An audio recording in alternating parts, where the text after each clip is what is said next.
E é sobre esse tema que eu quero falar com vocês. A ceia do Senhor na vida do cristão.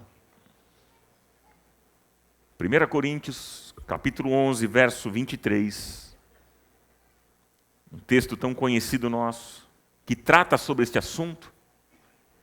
Diz assim: o apóstolo Paulo declara: pois recebi do Senhor o que também entreguei a vocês. Que o Senhor Jesus, na noite em que foi traído, tomou o pão e, tendo dado graças, partiu e disse: isto é o meu corpo, que é dado em favor de vocês. Façam isto em memória de mim. Da mesma forma, depois da ceia, ele tomou o cálice e disse: este cálice é a nova aliança no meu sangue. Façam isto sempre que o beberem em memória de mim. Porque sempre que comerem deste pão e beberem deste cálice, vocês anunciam a morte do Senhor até que ele venha. Portanto, todo aquele que comer o pão ou beber o cálice do Senhor indignamente será culpado de pecar contra o corpo e o sangue do Senhor. E o verso 28, examine-se cada um a si mesmo, e então coma o pão e beba o cálice. E que o Espírito Santo fale ao nosso coração nesta noite. Amém? Meus irmãos, nós cristãos, frequentadores de culto, nós temos um problema. Qual é o problema? Nós nos acostumamos com aquilo que fazemos. Muitas das nossas práticas neste ambiente, no culto, já se tornaram rotina.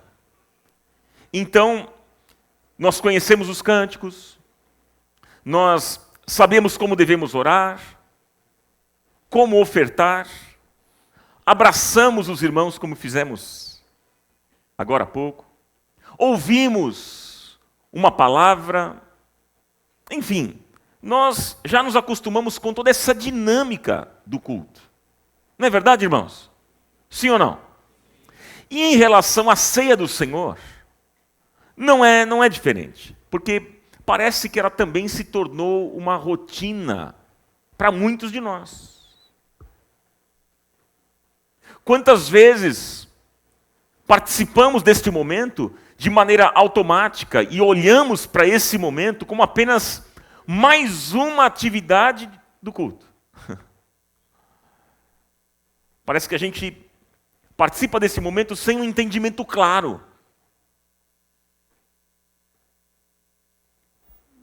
Infelizmente, queridos. E é interessante que alguns, eles acreditam que se eles não participarem deste momento, eles vão perder uma bênção especial da parte de Deus para a vida deles. Então, eles precisam estar num encontro como esse, não é? Pelo menos uma vez por mês, no domingo de ceia, para garantir a bênção do mês. A bênção de Deus sobre a vida deles. Infelizmente, essa tem sido a dinâmica de muitos de nós. E é por isso que no dia da ceia se reúne o maior número de pessoas no auditório. Sempre assim. E isso não acontece somente na comunidade da Graça Sede. Isso acontece em todas as igrejas. Por onde eu vou, os pastores sempre comentam as mesmas coisas. Isso é real, isso é muito verdadeiro. As pessoas sempre vão neste encontro e, claro, como eu disse, para garantir a bênção de Deus sobre a vida delas. Pois é, e isso é muito perigoso, porque me parece que existe entre nós se torna, né, um hábito religioso. Fazemos isso como um ritual, sem uma significação profunda, sem um entendimento claro. Então é muito possível que tenhamos aqui nesta noite pessoas assim, como eu acabei de descrever, com esse tipo de entendimento, ou falta de entendimento, claro, da significação, do significado da ceia do Senhor na vida da igreja. Gente, nós sabemos que a ceia do Senhor é um dos momentos mais importantes no processo de adoração da igreja. Sem dúvida. A ceia do Senhor é um ato especial para nós, cristãos. O livro de Atos dos Apóstolos, queridos, mostra que em todos os cultos da igreja primitiva celebrava-se a ceia. Isso acontecia sempre. Mas a pergunta é: o que significa a ceia do Senhor na vida da igreja? Qual é o sentido, qual é o propósito, qual é a importância deste momento que teremos daqui a alguns instantes? E eu quero falar com vocês nesta noite, porque Paulo mostra aqui e nos dá alguns caminhos, mas é importante nós entendermos que a ceia do Senhor nos fala sobre tempos distintos da vida cristã. E diante deste ensino aqui do apóstolo Paulo sobre a importância da ceia, nós podemos entendê-la em 3 frases. Se você quiser, se anote essas 3 frases que nós vamos ministrar. O que é que Paulo está ensinando aqui sobre a ceia do Senhor? E a primeira frase que eu quero destacar com vocês é a seguinte, anote por favor, anote. A ceia do Senhor é a lembrança de quanto Ele nos ama. Você pode repetir isso comigo? Vamos lá, irmãos. A ceia do Senhor é a lembrança de quanto Ele nos ama. Pode ser mais forte? Vamos lá, todos juntos. A ceia do Senhor é a lembrança de quanto Ele nos ama. Por que a ceia é lembrança, gente? Porque Paulo disse aqui 2 vezes as palavras de Jesus, no verso 24 e 25. Façam isto em memória de mim. Em outras palavras, façam isso para se lembrarem do que eu fiz pela vida de vocês. Aleluia! E gente, o que é que Jesus fez por mim e por você? O que é que Jesus fez por nós? Irmãos, quando nós celebramos a ceia do Senhor, nós nos lembramos do seu sacrifício, do quanto Ele sofreu por nós. O pão partido, queridos, entre todos, é a imagem do corpo de Cristo dilacerado. E o vinho, o suco, representa o seu sangue derramado. É interessante os capítulos de 25 a 28 do Evangelho segundo Mateus, nos mostram o sofrimento de Jesus. Anote esses capítulos, depois venha na sua casa, você vai ali entender melhor o sofrimento de Jesus. E eu pensei aqui em 10 momentos, 10 fases do sofrimento de Cristo. E olha só, para você ter um entendimento do que esses textos mostram para nós. Veja só, primeira fase do sofrimento de Jesus. O que acontece lá no jardim do Getsêmani? Jesus começa a entristecer-se e sofrer espiritualmente, fisicamente, a ponto de suar gotas de sangue por tão grande agonia e aflição. Começa assim. Segunda fase, depois da prisão à noite, de ser abandonado pelos discípulos, Jesus agora ele é conduzido perante o sumo sacerdote Caifás e o sinédrio judaico. E aí o que acontece? Vendam os seus olhos, zombam seguidamente dele, cospem e batem na sua face. Olha a terceira fase do sofrimento de Jesus. Logo pela manhã, já no outro dia, Jesus é açoitado e exausto é conduzido através de Jerusalém para ser interrogado agora por Pilatos. O que acontece? Soltam Barrabás e Jesus é novamente açoitado, apanha de novo. Quarta fase do sofrimento de Cristo. No açoitamento romano, presta atenção nisso, é interessante porque no açoitamento romano, tirava-se a roupa da vítima. Então a vítima era despida e presa em uma coluna, ou então curvava-se sobre um tronco com as mãos atadas nele.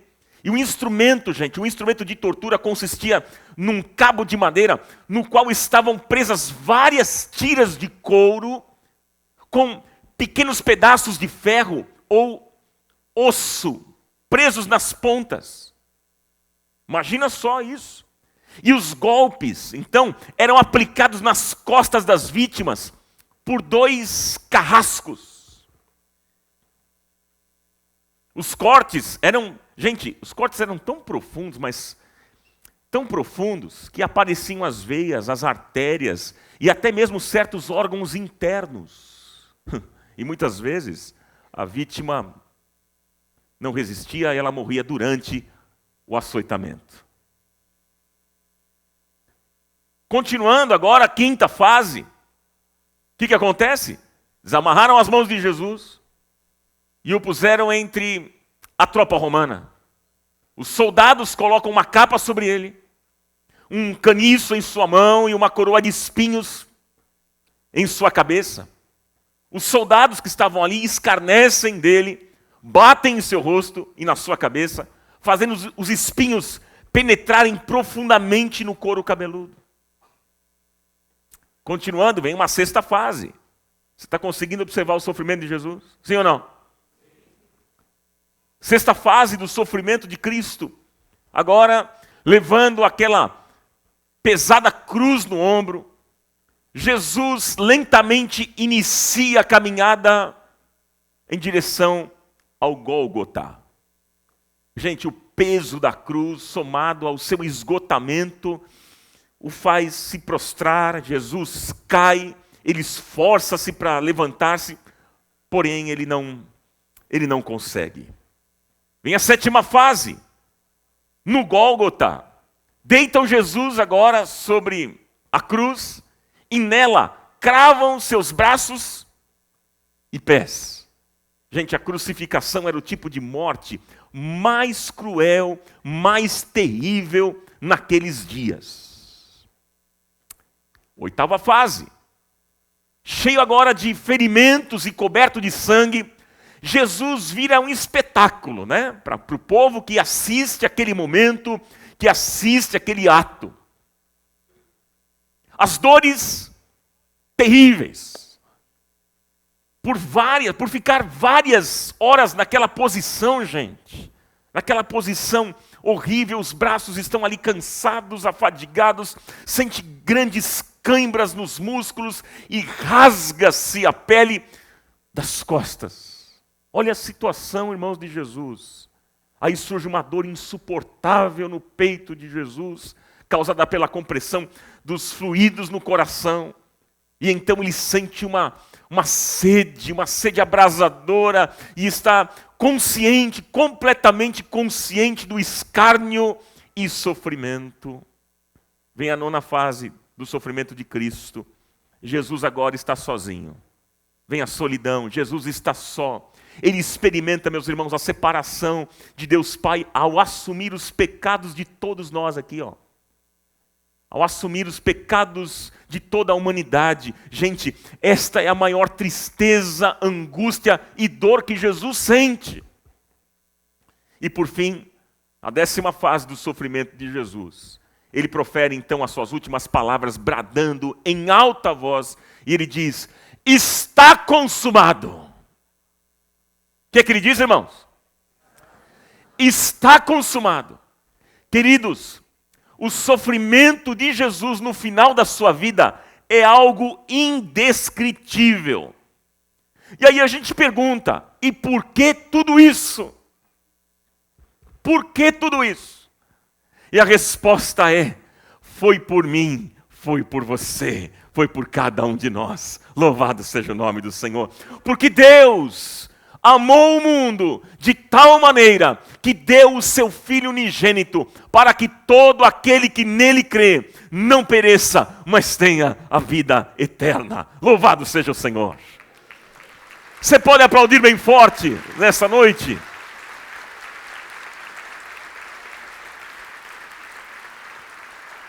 Queridos, Jesus nos amou tanto, queridos, que Ele entregou a sua própria vida. Ele desceu do seu trono, Ele tomou forma humana. A Bíblia diz: o verbo que se fez carne e habitou entre nós. E então Ele morreu na cruz por nós. Portanto, diante desse todo esse quadro que eu desenhei para vocês, mostrei a vocês nessa noite, guarde a seguinte verdade: Deus ama você. Deus ama você, meu irmão. Deus ama você, minha irmã. Essa é a sua resposta? Amém. Glória a Deus. Eu vou repetir de novo. Deus ama você. Deus ama você. Deus ama você. Essa é a melhor notícia. E, gente, nós vamos participar da ceia do Senhor, e a ceia do Senhor é a lembrança de quanto Deus nos ama. Hoje, quando você for participar deste momento, traga à sua memória: Deus me ama. Deus me ama. Gente, qual é a maior queixa das pessoas nos dias de hoje? Qual é a maior queixa das pessoas na vida familiar e relacional? Qual é? É a falta de amor. As pessoas estão constantemente dizendo: está faltando amor na minha vida, eu não me sinto amado. Quantas pessoas eu conheço que dizem isso? Pastor, me ajude, ore por mim. Eu não me sinto amado. Se sente tão rejeitado. E digo mais, muitos nunca receberam o amor da sociedade, e pior, nunca receberam amor na sua própria casa, do cônjuge, dos pais, dos filhos, dos parentes. E por isso se sentem mal, derrotados, tristes, frustrados. Gente, o mundo está carente de amor. E a Bíblia ainda traz uma profecia duríssima. A Bíblia fala de uma profecia duríssima, muito grave, quando diz que nos últimos tempos o amor de muitos se esfriaria. E nós temos visto isso nos dias de hoje, porque quanto mais o tempo for passando, mais o amor vai se esfriar nos contextos relacionais, queridos. Mais isso vai acontecer. Cada vez mais seremos menos amados. É uma realidade. Mas, gente, a mensagem do amor de Deus. Quantos gostam de boas notícias aqui? Deixa eu ver. Quem é que gosta de boas notícias? Pois é, a mensagem do amor de Deus é tão linda, gente. Tão pura, tão real, tão maravilhosa, tão penetrante, tão forte, que mesmo que você tenha tido muitas decepções ao longo da sua vida em relação ao amor, você pode ter certeza e convicção de uma coisa: é que Deus ama você. Deus ama você. Deus amou o mundo de tal maneira que Ele deu o seu Filho para morrer em nosso lugar, em nosso favor. Jesus deu a sua própria vida por nossa causa. E olha, eu digo a você que isso é suficiente para levantar a estima de qualquer pessoa aqui nesta noite. Glória a Deus. Portanto, se você foi pisado, foi abusado, rejeitado, abandonado por alguém, maltratado pela vida, hoje você pode sair daqui com essa certeza, com a certeza de que você é alvo do amor de Deus. Oh, aleluia! Gente, Ele te conhece, o Senhor te conhece, Ele sabe tudo sobre você.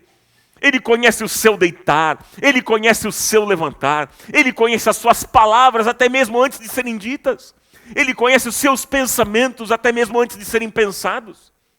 Ele sabe tudo ao seu respeito, o momento que você está vivendo, que está passando. Ele conhece as suas dores, conhece as suas fraquezas, conhece as suas lágrimas, suas tristezas. Ele se importa com você e Ele cuida de cada uma das suas necessidades. Louvado seja o Senhor. O olhar bondoso, o olhar amoroso de Deus está na sua direção. E a melhor notícia é que nada poderá nos separar do amor de Deus. Nada poderá te separar do amor de Deus que está em Cristo Jesus. Deus ama você.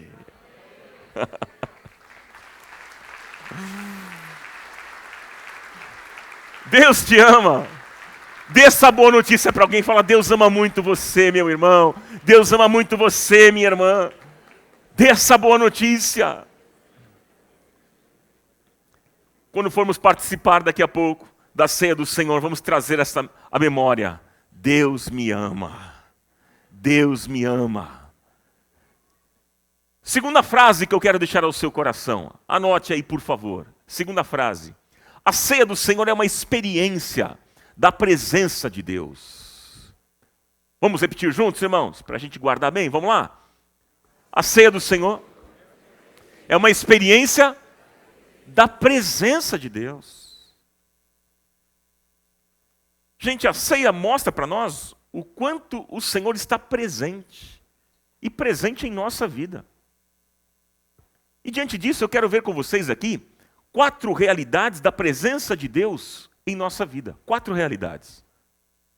Primeira realidade. Somos igreja. Somos o povo de Deus. Quero destacar isso novamente. Somos igreja. Somos o povo de Deus. Vamos falar juntos? Somos igreja. Somos o povo de Deus. Então, gente, é simples. Nós podemos olhar aqui para todos os lados nessa congregação e observarmos que nós estamos rodeados de irmãos em Cristo Jesus.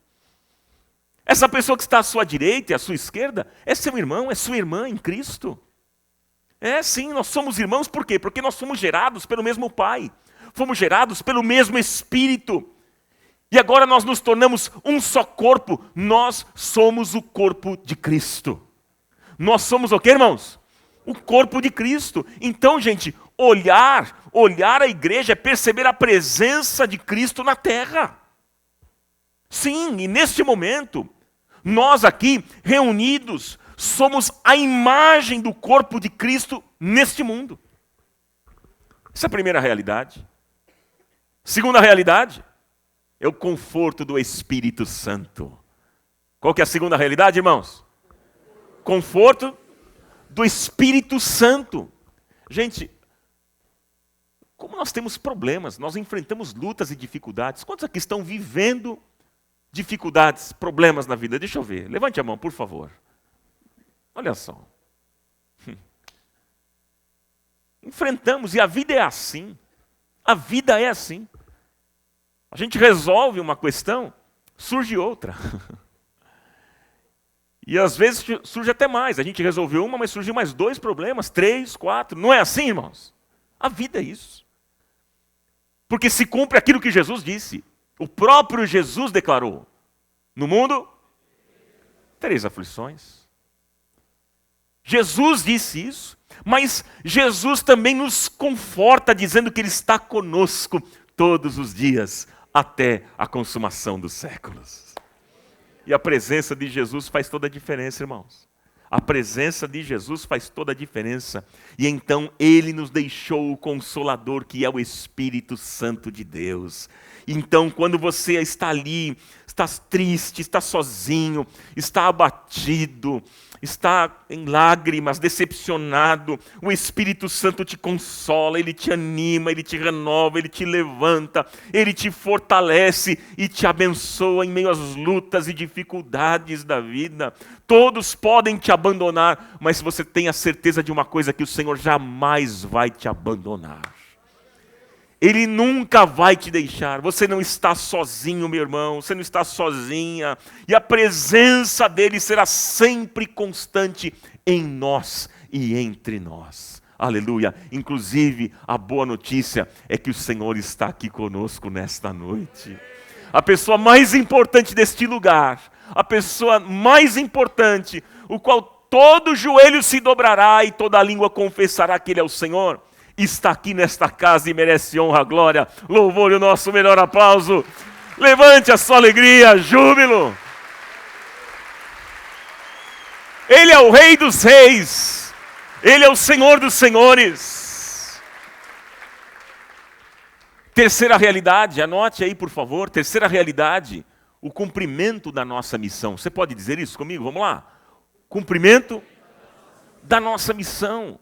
Gente, quando nós evangelizamos, nós cumprimos a missão deixada por Jesus.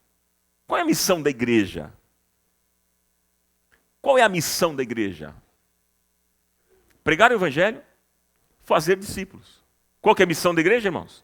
Simples. Pregar o evangelho e fazer discípulos. Essa é a nossa missão. E a igreja que prega o evangelho, que cumpre com a missão, é uma evidência clara da presença de Deus. Porque, gente, sem Deus, sem a sua unção, capacitação, aprovação, bênção, gente, nada acontece. nada, absolutamente nada acontece, mas nós cremos que em Deus, a nossa comunidade terá força espiritual para cumprir com a missão que nos foi confiada. Você crê assim também? Amém, queridos? Amém? Quarta realidade, anote aí por favor. Fala da nova aliança. Vamos repetir? Vamos lá. A nova aliança. Gente, nós estamos debaixo de uma nova aliança. Não da antiga aliança, mas da nova aliança. Uma aliança entre Deus e nós que foi feita no sangue de Jesus. E essa aliança foi gravada no nosso coração. Essa aliança foi gravada no coração do povo de Deus. E meus irmãos, Deus não mente para nós. Todas as suas promessas se cumprirão. Você acredita nisso ou não?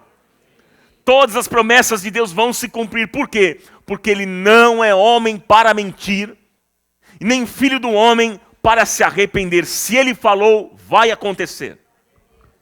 Se Ele prometeu, Ele vai cumprir, porque Deus é fiel. Ele não mudou. Ele é o mesmo ontem, hoje e eternamente. Louvado seja o nome do Senhor. A Bíblia diz que Ele vela pela sua palavra em a cumprir. E Deus tem sido fiel, Senhor, meus irmãos, conosco. Deus tem sido fiel na nossa vida. É verdade ou não?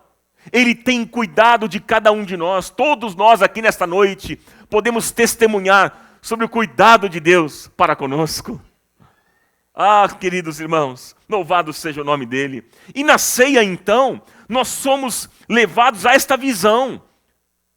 A visão da presença de Deus, essa presença maravilhosa, que nos conforta. E se não fosse o Senhor, meus irmãos, eu tenho a plena convicção de que nós não estaríamos aqui.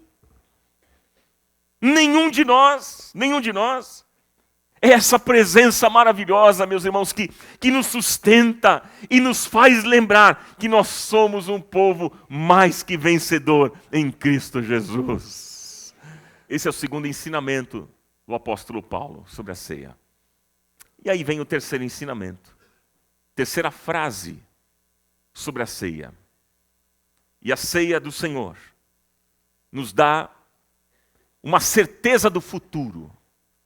A ceia do Senhor nos dá uma certeza do futuro. Vamos repetir juntos, irmãos? Vamos lá. A ceia do Senhor nos dá uma certeza do futuro. Meus irmãos, a Bíblia diz que o Verbo se fez carne e habitou entre nós. Jesus viveu aqui, nesta terra, entre nós. Ele morreu. A Bíblia diz que ao terceiro dia Ele ressuscitou. Ele está vivo. E a melhor de todas as notícias é que em breve Ele voltará. Jesus voltará, meus irmãos. E a ceia fala sobre isso. A ceia fala da volta de Cristo. A Bíblia diz no verso 26 do texto que lemos: até que Ele venha. Até que Ele venha. Aí alguém pode perguntar o seguinte: Ronaldo, nós vamos celebrar este momento, a ceia do Senhor, até quando? A resposta, qual é? Até que Ele venha. Até que Ele venha. Nós vamos fazer isso. A ceia aponta para o dia que Jesus voltará. E nós, a igreja de Cristo, queridos, nós não podemos perder esta visão, a visão da volta de Cristo. A Bíblia diz que aqueles que amam ao Senhor, amam a sua volta. Você ama ao Senhor? Quem ama ao Senhor, ama a sua volta. Gente, nós não cremos em Cristo só para esta vida, mas nós sabemos que um dia Ele voltará. E a Bíblia diz que Ele virá sobre as nuvens com poder e grande glória, e todo olho verá. E aqueles que estiverem mortos ressuscitarão, e os salvos serão levados para estar com o Senhor, com o seu Senhor, para todo sempre.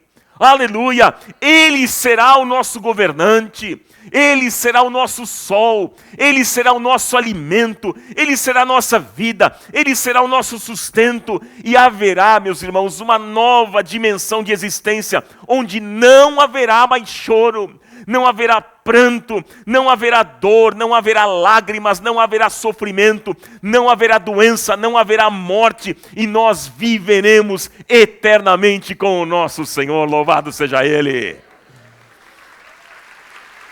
Dá um glória a Deus bem forte nessa noite.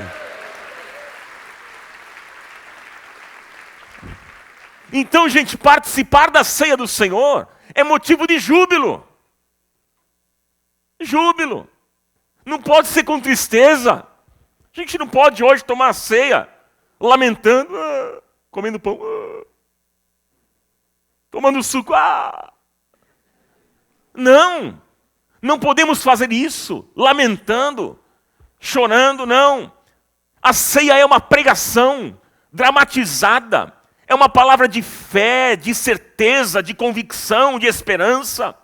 Nós deveríamos, meus irmãos, celebrar a ceia do Senhor com muita alegria, com sorriso, celebrando, com júbilo, com gritos de alegria, com aplausos, enfim, celebrando ao Senhor. E olha, nós podemos celebrar, porque Jesus morreu por nós. Jesus morreu por nós, porque Ele amou o mundo, Ele amou tanto a gente. Deus amou o mundo de tal maneira que Ele deu o seu Filho, e o seu Filho Jesus nos amou tanto, queridos, nos amou quando ainda éramos pecadores. Ele nos amou primeiro. Nós podemos celebrar este momento, queridos, porque hoje nós temos a sua presença em nossa vida, nós somos morada de Deus. O Espírito Santo de Deus habita em você.